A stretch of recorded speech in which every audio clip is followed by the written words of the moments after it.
Eu diria que a palavra para uma trajetória de sucesso é consistência, né? Aqui a gente não tem rodada de fogo, não acho que o mundo muda de uma hora para outra.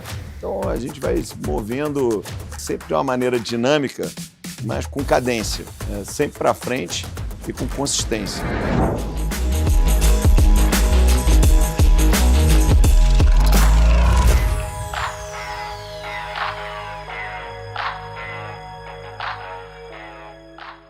Esse é o Rapcast, um espaço para ouvir quem entende de reputação e lidera as marcas mais influentes do Brasil. Vamos mergulhar em um universo onde a reputação vai além de um conceito e se torna um ativo estratégico que molda o destino das maiores organizações. E nesse episódio de estreia, recebemos um dos líderes mais respeitados do mercado financeiro, reconhecido por sua profunda capacidade de análise e impacto positivo na economia, André Esteves, Chairman e Senior Partner do BTG Pactual. Ele construiu uma das maiores instituições financeiras do país, que, aliás, no momento em que gravamos esse Rapcast, atingiu o terceiro maior valor de mercado entre os maiores bancos da América Latina. Ele vai nos contar os alicerces dessa trajetória, os desafios enfrentados e por que a reputação é tão importante para se construir e liderar negócios. Bem-vindo, André, e obrigado por nos receber aqui na sede do BTG Pactual em São Paulo. Muito bom, prazer estar aqui com vocês.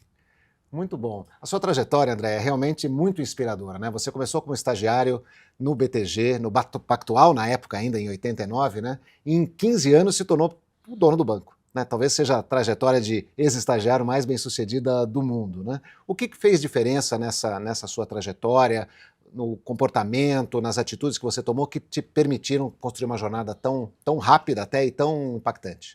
Bom, primeiro, aqui nós somos 400 donos, né? E tem uns outros 10 mil que querem se tornar donos também. E a todo momento, quando a gente contrata um jovem, como eu era lá atrás, quando entrei aqui, meus vários sócios também, a gente deixa muito claro que a gente não está querendo contratar um funcionário, a gente está querendo contratar um novo dono. E essa máquina que funciona aqui no dia a dia e que traz esses resultados espetaculares.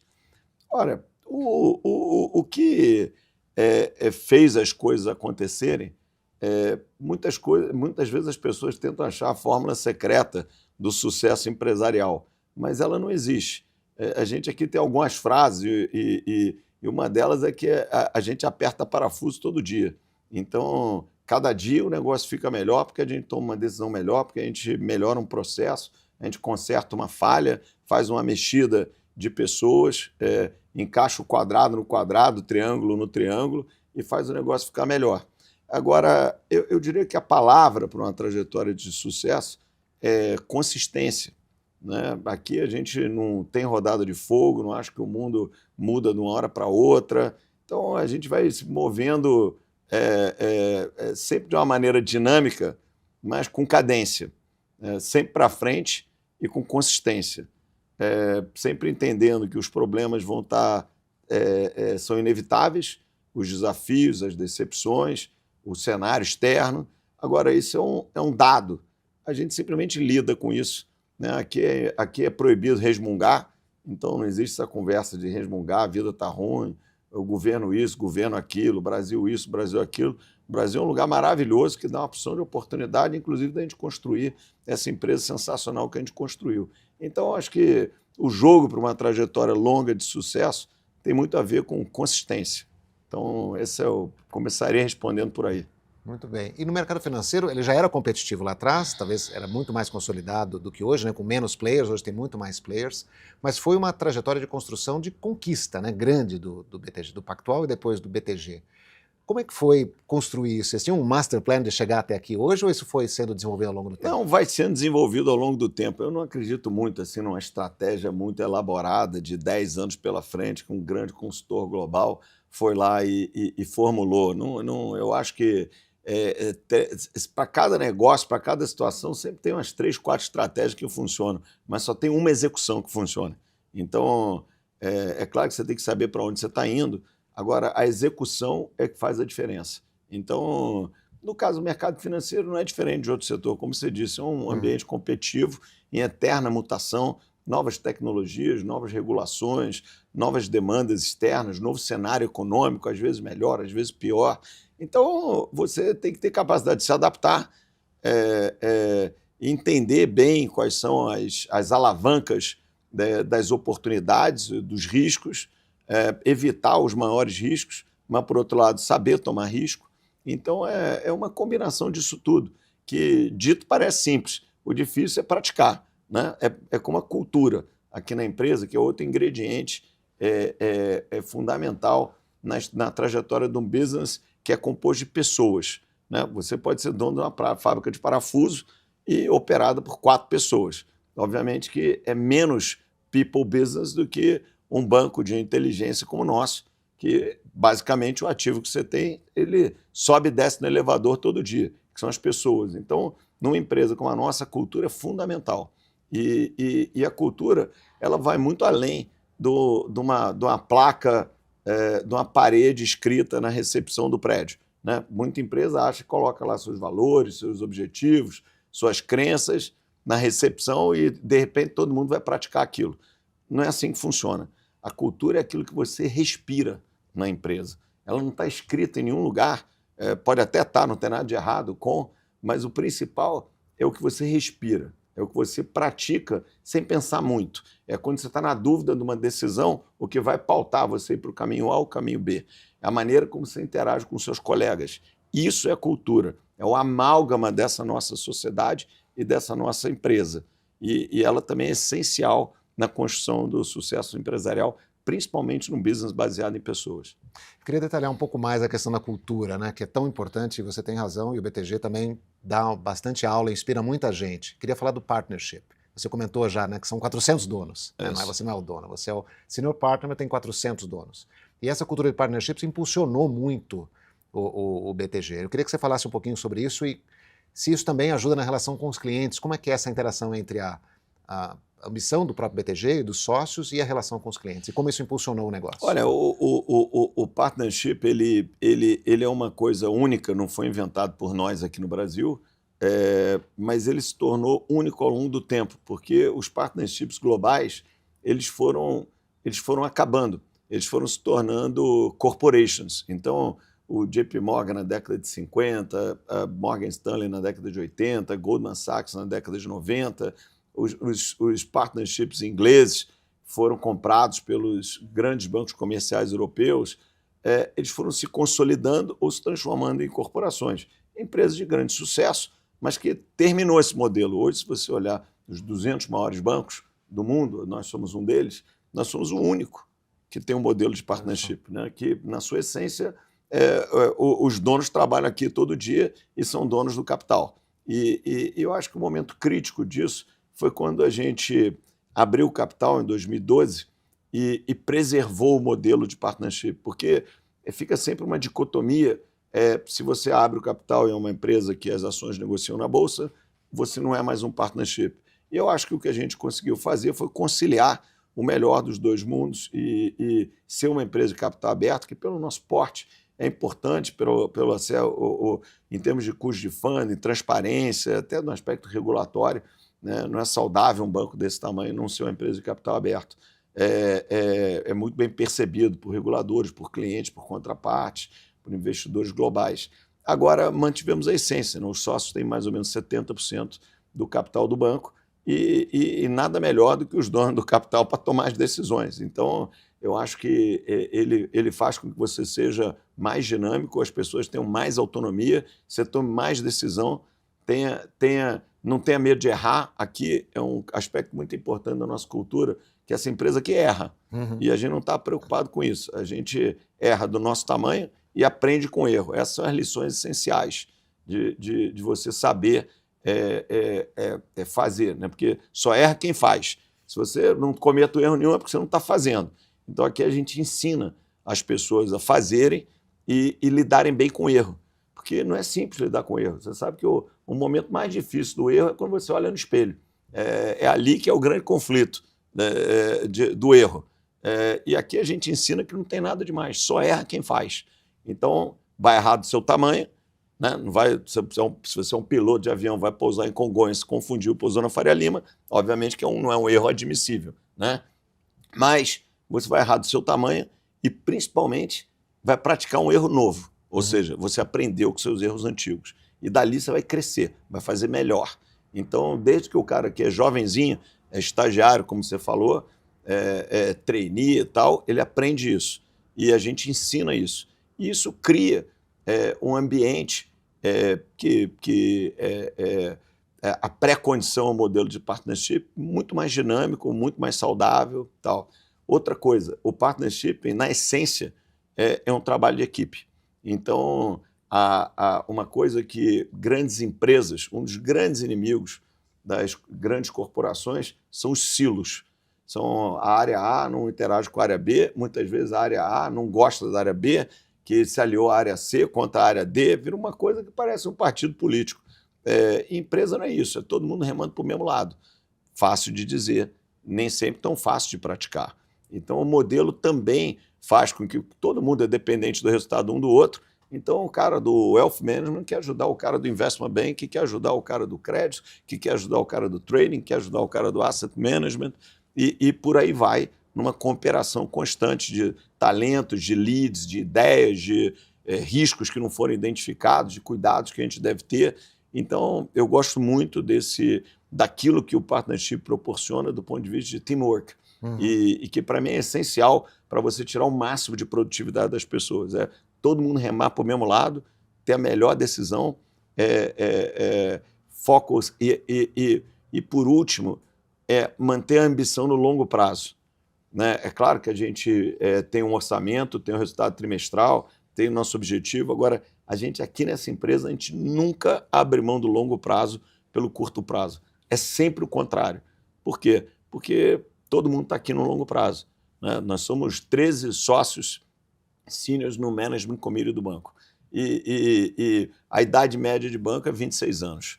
Então, é consistente, as pessoas estão aqui a vida toda e todo mundo pensando como o longo prazo vai ser melhor do que o curto prazo, que é uma outra coisa que as empresas, principalmente de capital aberto, muitas vezes falam isso e praticam o inverso. O cara está preocupado com o resultado trimestral, com o resultado do ano, com tal, e muitas vezes sacrifica o longo prazo em função do curto prazo. Aqui é o contrário. Então, isso que faz a essência da nossa performance. E tudo isso que você falou é reputação, no final, né? Se consolida uma reputação e eu queria falar um pouco mais sobre isso. No Repom do ano passado, você trouxe sua fala que ficou famosa, que você usa bastante lá na FSB, a gente usa bastante também, até pela convivência com o BTG, né, que é nosso cliente já há muitos anos, que reputação faz preço todos os dias, né? O ativo invisível que faz preço todos os dias. Você vê essa frase como uma realidade presente em outras empresas também, ou até nas que vocês investem, ou vocês têm que trazer isso à mesa e ter essa conversa? Como que você acha que está esse... Eu acho a reputação faz preço, e como ela não é um ativo tangível, ela não aparece lá. Né? E muitas vezes as pessoas não sabem o que é aquilo. E reputação é uma coisa muito ampla. Né? Obviamente que ela sempre está ligada a um aspecto moral ou ético, mas ela vai muito além disso. Reputação tem a ver com competência, tem a ver com fairness, tem a ver com a maneira como você lida com uma contraparte, com um competidor, com o seu entorno, com o contexto, com a política. Tudo isso é reputação, cria reputação. Então, a reputação do compromisso com o lugar que a gente faz negócio, né? Nós somos um negócio majoritariamente latino e o Brasil é o principal lugar de negócio nosso. Então, a gente tem um compromisso. E tudo isso cria reputação. Então, é uma caixinha com muitas portas e que vai muito além do aspecto ético, que obviamente é fundamental e pré-condição à sua reputação. Mas ele vai além. Ele vai em todos esses outros aspectos que você está fazendo e até a honestidade intelectual quando você lida com todos os seus stakeholders, sejam eles acionistas, parceiros, clientes, competidores, reguladores. Isso tudo vai formando reputação. E, como eu disse, você, no anunciado da sua pergunta, e faz preço todos os dias. Então, isso para nós aqui é muito claro, muito consciente e faz parte do nosso job description criar, ampliar sempre, manter essa reputação que a gente tem. O que vocês fazem no BTG para manter isso frequente para as próximas décadas, né? Para isso se perpetuar até depois da saída de vocês? É você seguir esses valores que eu descrevi aqui. Uhum.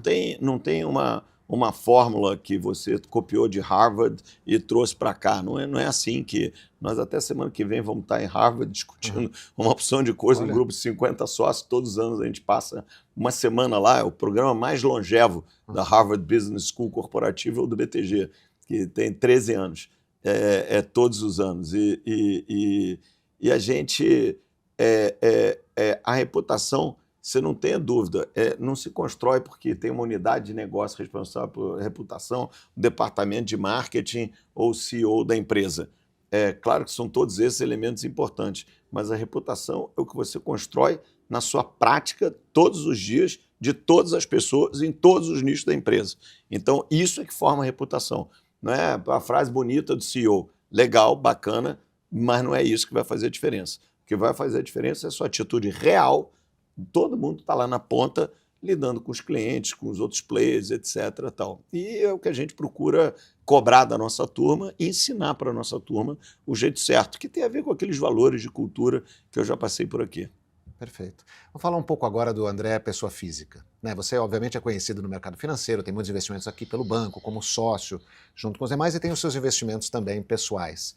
Como é que é a sua cabeça na hora de investir, você como pessoa física, né?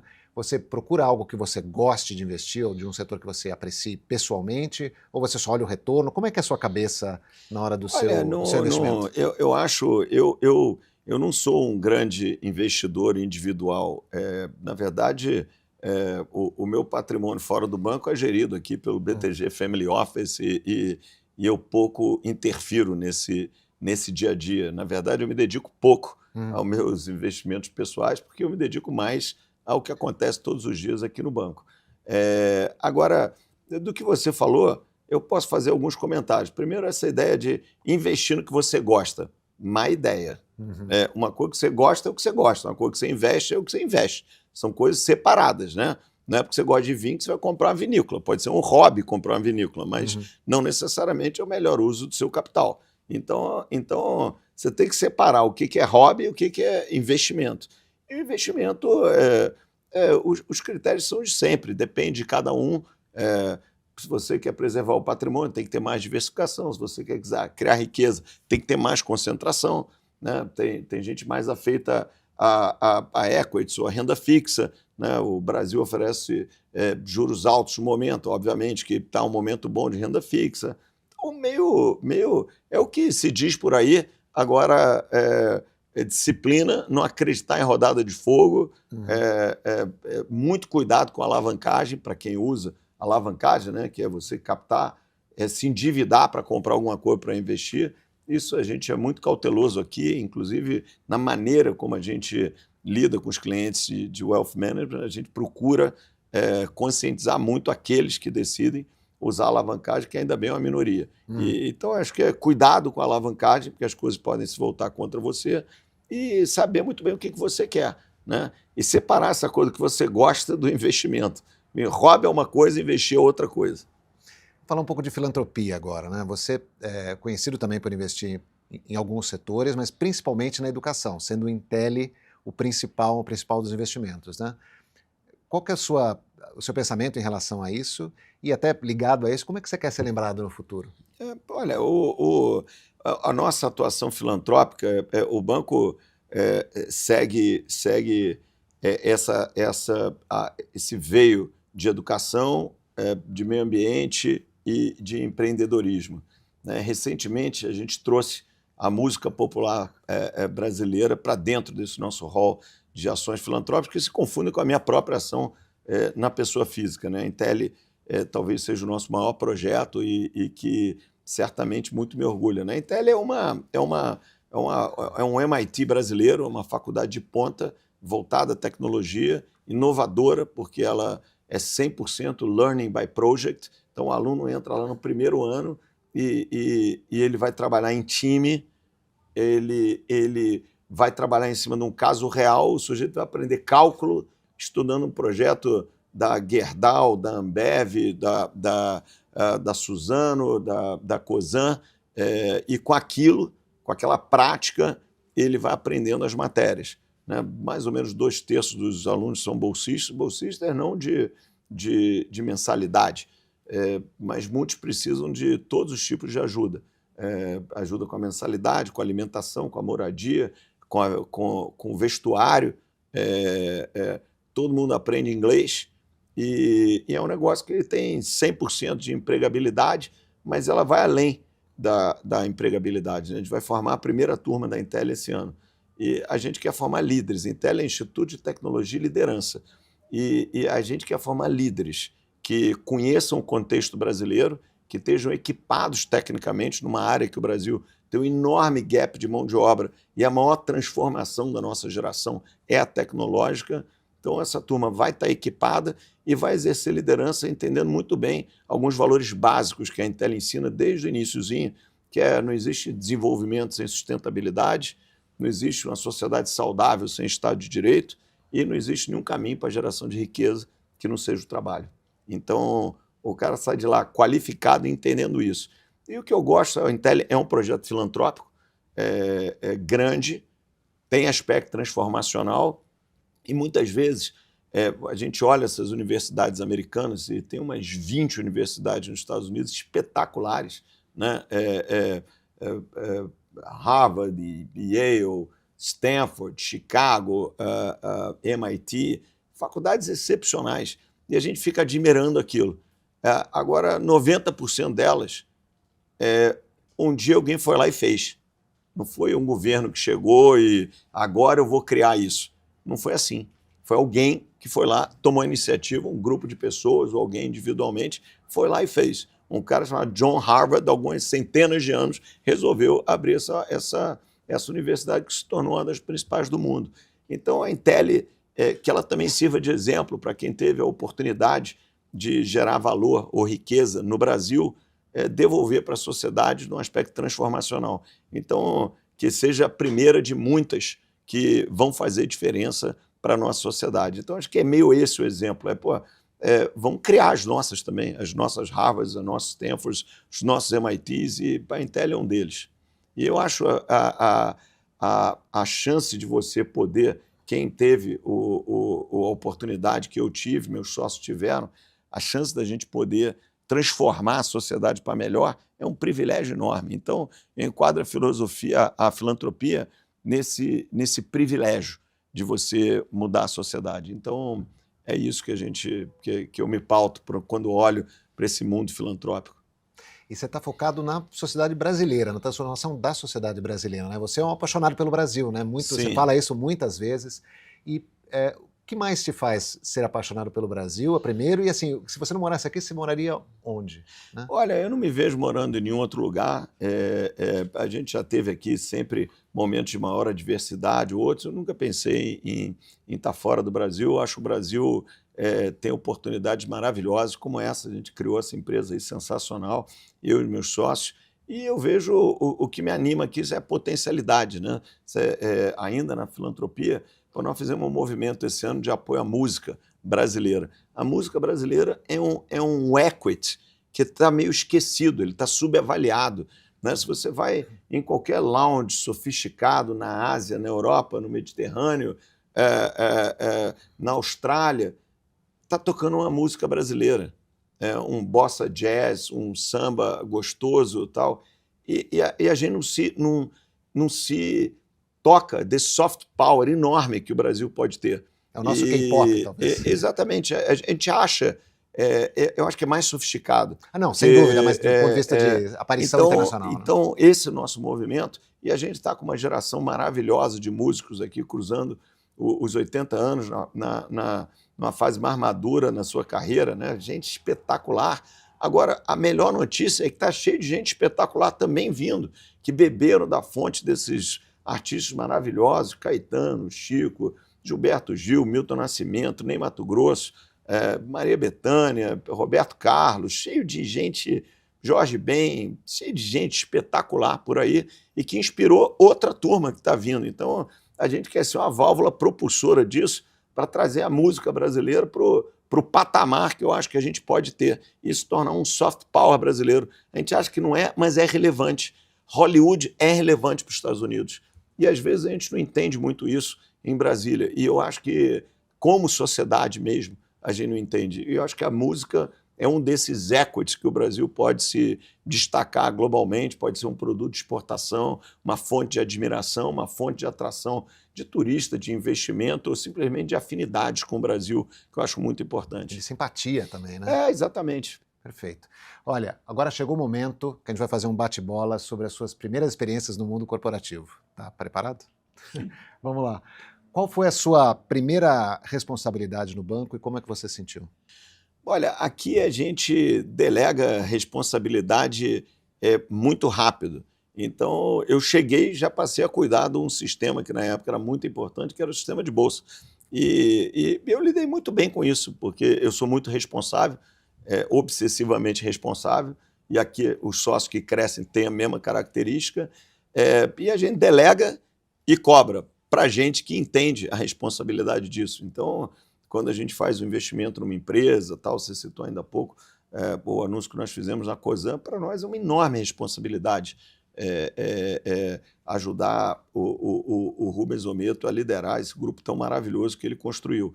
Então a gente lida bem com a responsabilidade, ainda que a gente sente sempre o peso dela. Uhum. Quando que foi o seu primeiro reconhecimento? O que você sentiu? Aqui a gente tem avaliações periódicas, né? E eu entrei aqui no banco no final de setembro e eu fui avaliado já em dezembro. Então foi minha primeira avaliação e é mais ou menos que nem prova na escola. Eu sempre fui bom aluno e sempre quero ir bem na avaliação. Então, ia andando as avaliações e eu sempre fui muito bem avaliado e achei sempre muito fair, nunca reclamei do meu bônus e tal. E fiquei sempre muito satisfeito da maneira como eu fui avaliado aqui. A gente gasta muito tempo no final do ano de avaliação. Os sócios seniors perdem tempo para quem a gente vai promover, quem vai entrar na sociedade, como é que vai ser os movimentos. A gente gasta tempo para fazer isso direito, que acho que é muito importante as pessoas receberem os corretos feedbacks, os elogios, os pontos de melhora, o que dá para fazer, qual a característica ou a qualidade ou o defeito que ele ou ela tem que trabalhar mais. Então é essencial a avaliação para o crescimento profissional. O que você fez com o seu primeiro bônus? Eu não fiz nada, não me lembro muito bem, mas eu provavelmente tinha alguma dívida para pagar, então eu devo ter saldado alguma dívida, né? Eu me lembro que a minha mulher tinha emprestado dinheiro para eu comprar um pneu e que às vezes tem essas coisas, né? E certamente eu devo ter pago ela, tal, porque ela está comigo até hoje, porque eu não devo ter dado calote. Deu tudo certo no final. E qual que foi a sua primeira frustração profissional ou alguma que você não esquece e que você carrega até hoje, André? Olha, eu não carrego até hoje, porque e frustrações, decepções, erros, eles acontecem. Eu chego aqui toda segunda-feira de manhã sabendo que eu vou fazer alguma bobagem essa semana. E convivo muito bem com isso. E uma coisa muito importante, que é a essência da sua pergunta, é qual a frustração que você carrega. Eu carrego zero. Uhum. E você ter o ombro leve faz você viajar longe. Então, quem carrega a mochila cansa rápido. Então, aqui, quando a gente vê que alguém está com uma mochila pesada, não é o cara que vai crescer. E porque frustração é normal, alguém se frustrou com bônus, com a promoção, com um negócio, ou mesmo com um projeto que era para ser bacana, não ficou tão bacana, ou o mercado virou, ou mudou a regulação. Acontece o tempo inteiro. Você tem que entender o que você errou na sua análise e bola para frente. Ah, mas foi uma injustiça. Ótimo, bola para frente igualzinho. Então, o importante da frustração é você não carregar ela com você. Sabe que reputação, lá na FCB, a gente fala que é o que dizem de você quando você não está na sala, né? O que você acha que falam de você quando você não está na sala? Né? Eu estou achando que estou falando bem, né? Porque recentemente escreveram um livro sobre a gente e é um livro independente. É bem escrito, obviamente, que tem poucas coisas ali que a gente não concorda tanto, mas majoritariamente é a história correta do banco e dos principais personagens. E alguém perguntou, esse livro que vocês fizeram? Eu falei, não, mas o livro não foi feito pela gente. Ela fala, não, mas porra, mas é um bom livro. Eu falei, bom, mas a história é uma boa história, né? Não dá para fazer dessa história um mau livro, né? Aí seria uma total incongruência. Então, eu acho que, primeiro, eu concordo com a sua frase, a reputação e que os outros falam de você quando você não está. Eu acho que a gente tem entregue tanto do ponto de vista de, seja o resultado financeiro da empresa, seja o compromisso de transformar o Brasil, o desprendimento, a responsabilidade, o correto aconselhamento político e econômico para as nossas lideranças. Então, acho que isso tudo vai formando uma reputação que me orgulha muito e que me deixa animado de vir aqui todo dia e continuar atuando para o nosso negócio do BTG crescer, que automaticamente ele cresce transformando o Brasil e para melhor. Então, isso que é o que me anima aqui. Ótimo. Queria te dar uma lembrança, a gente queria passar para você uma lembrança, para você guardar e lembrar da gente. Ainda que você lembre todos os dias, né? Porque a gente trabalha todos os dias juntos. Mas eu queria te pedir um favor para você fazer com a lembrança. Escrevesse nessa plaquinha o que reputação significa para você em uma palavra. Em uma palavra,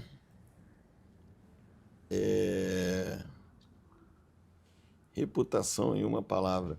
Ó, eu vou colocar uma palavra que ela é meio objetiva, mas eu acho que a melhor maneira da gente falar, representar o que a gente falou sobre reputação e o impacto dela nas empresas.